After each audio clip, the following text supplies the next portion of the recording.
আছি কাকিমাদের বাড়িতে। তো আইবুড়ো ভাত খেতে চলে এসেছি, দেখতে পাচ্ছ এটা আমার থার্ড আইবুড়ো ভাত কাকিমাদের বাড়িতে। তো চলো দেখা যাক।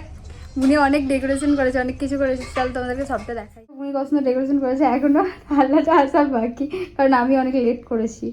আর এখানে দেখো ডেকোরেশন পুরো ফুল।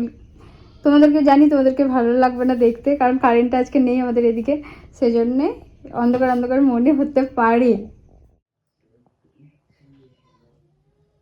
খেয়ে দিলাম, কাকিমা মিষ্টি মুখে কুড়িয়ে দিলাম। তো চলো এবার বুনির পালা।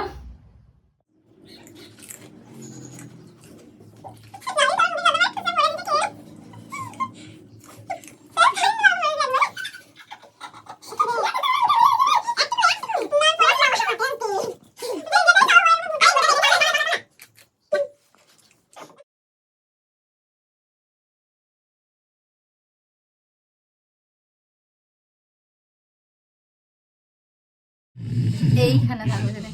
চলো গাইস, তাহলে শাক দিয়ে শুরু করছি, শাক আর ভাত। এখানে বুনি খেতে বসেছে, দেখতে পাচ্ছ।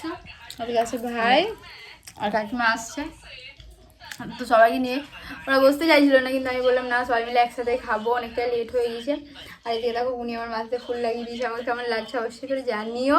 তো দেখো এখানে মেনু কি আছে, ভাত আছে, কত ভাত দিয়েছে দেখতে পাচ্ছ। আমি এত ভাত খেতে পারি বলো। আর এখানে শাক ভাজা আছে, বেগুন ভাজা, পটল, ভেন্ডি, আলু ভাজা। এখানে আছে চাটনি, ডাল, সবজি, পোস্ত, এদিকে মাটন, জল। আর আইসক্রিমের ট্রেটা ছিল, আইসক্রিম চকলেটের, ওটা আমি তুলা করিয়ে দিয়েছি। মিষ্টি ছিল, পাপড় ছিল, ওগুলো সব তুলে রেখে দিয়েছি। এখন এগুলোই খেয়ে উদ্ধার করি, তারপরে খাবো।